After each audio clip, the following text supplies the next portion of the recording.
அனைவருக்குமே வணக்கம். சற்று முன் கிடைத்திருக்கக்கூடிய ஒரு மிக மிக முக்கியமான செய்தி ஒன்று வெளியாகி உள்ளது.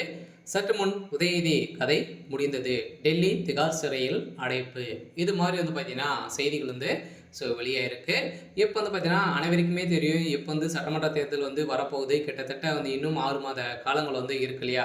இந்த 6 மாத காலத்துக்குள்ளே பார்த்தீங்கன்னா திமுகவுடைய அரசு எக்கச்சக்கமான பணங்களை பார்த்தீங்கன்னா பதுக்கியிருக்காங்க அப்படின்ற மாரி பார்த்தீங்கன்னா, ஊழல் புகார் மீது திமுகவுடைய அரசு மீது எழுந்திருக்கு. எங்க பார்த்தாலும் மக்களுக்கும் எதிராக தான் பார்த்தீங்கன்னா, திமுகவுடைய அரசு செயல்பட்டு வருது. இருந்தாலுமே இந்த 4 1/2 வருடங்கள் முடியப் போகுது. இப்போ தான் திமுகவுடைய அரசு எக்கச்சக்கமான திட்டங்களை பார்த்தீங்கன்னா, உங்களுடைய ஸ்டாலின் இது மாரிலாம் நெறைய விதமான திட்டங்கள் எல்லாம் பார்த்தீங்கன்னா, திமுகவுடைய அரசு நிறைவேற்றியது தொடங்கிட்டு வருது.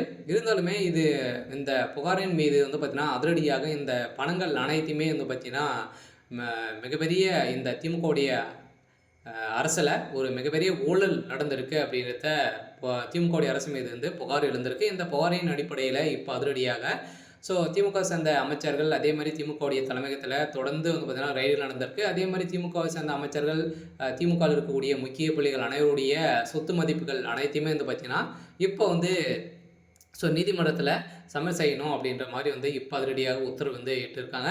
இதன் அடிப்படையில் தான் இப்ப அதிரடியாக பார்த்தீங்கன்னா, துணை முதல்வர் உதயநிதி ஸ்டாலினுடைய வீட்ல அதிரடியாக இன்று காலை ரெய்டுகள் நடந்திருக்கு. இந்த ரெய்டின் அடிப்படையில அதிரடியாக பார்த்தீங்கன்னா, உதயநிதி ஸ்டாலின் அவர்கள் கைது செய்யப்பட்டிருக்காரு. ஏற்கனவே உதயநிதி ஸ்டாலினை பொறுத்தளவுக்கு அவருடைய வாய் கொழுப்பாலே பார்த்தீங்கன்னா, திமுகவுடைய தலைமையகத்துக்கும் சரி, மக்களுக்கும் இடையே பார்த்தீங்கன்னா, அவருடைய கனெக்ஷனே இல்லாம அவர் ஒரு பாதையில சென்றுட்டு இருக்காரு. இவருக்கு எந்த ஒரு அரசியல் அதிகாரமும் அனுபவமுமே கிடையாது. இருந்தாலுமே துணை முதல்வர் பதவி குடுத்தது ஒரு மிகப்பெரிய தவறு அப்படின்றத திமுகவுடைய அ உட்கட்சிக்குள்ளே ஒரு சில சலசலப்புகளும் ஏற்பட்டு வந்திருந்தாலுமே, இப்ப அதிரடியாக உதயநிதி ஸ்டாலின் அவர்கள் எதனால கைது செய்யப்பட்டிருக்காரு அப்படின்னு பார்த்தீங்கன்னா, அவருடைய வீட்ல ரெய்டு நடந்திருக்கு அமலாக்கத்துறை. எக்கச்சக்கமான பணங்கள் பார்த்தீங்கன்னா, அவருடைய கொச்சியில இருக்கக்கூடிய பண்ணை வீட்ல அதிரடியாக பணங்கள் சிக்கியிருக்கு அப்படின்ற மாரி ஒரு தகவல் வெளியாயிருக்கு. இந்த தகவலின் அடிப்படையில தான் இப்ப அதிரடியாக உதயநிதி ஸ்டாலின் அவர் அங்கங்க பார்த்தீங்கன்னா, பிரச்சாரத்தில ஈடுபட்டுட்டு வந்திருந்தாலுமே, அங்கங்கு உதயநிதி மீது பார்த்தீங்கன்னா, புகார் எழுந்திருக்கு. பணங்களை கொடுத்து தான் பார்த்தீங்கன்னா, இது மாரி மக்களை எல்லாம் சேர்த்துட்டு வந்திருக்காங்க அப்படின்ற மாரி நிரூபணமாகி ஒரு சில வீடியோக்கெல்லாம் பார்த்தீங்கன்னா, வெளியே இருக்கக்கூடிய நிலையெல்லாம் இப்போ அதிரடியாக உதயநிதி ஸ்டாலின் மீது புகார் எழுந்திருக்கு. இந்த புகாரின் அடிப்படையில் தான் இப்போ அதிரடியாக உதயநிதி ஸ்டாலின் அவர்கள் டெல்லிக்கு திகார் சிறையில அடைக்கப்பட்டதாக ஒரு தகவல் வெளியாயிருக்கு.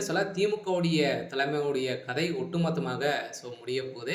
இருந்தாலுமே என்ன நடக்க போகுது அப்படின்றத வெயிட் பண்ணி பார்க்கலாம். இது மாதிரி செய்திகளை தெரிஞ்சுக்கணும் அப்படின்னா மறக்காம நம்மளுடைய சேனலை சப்ஸ்கிரைப் பண்ணி சப்போர்ட் பண்ணுங்க.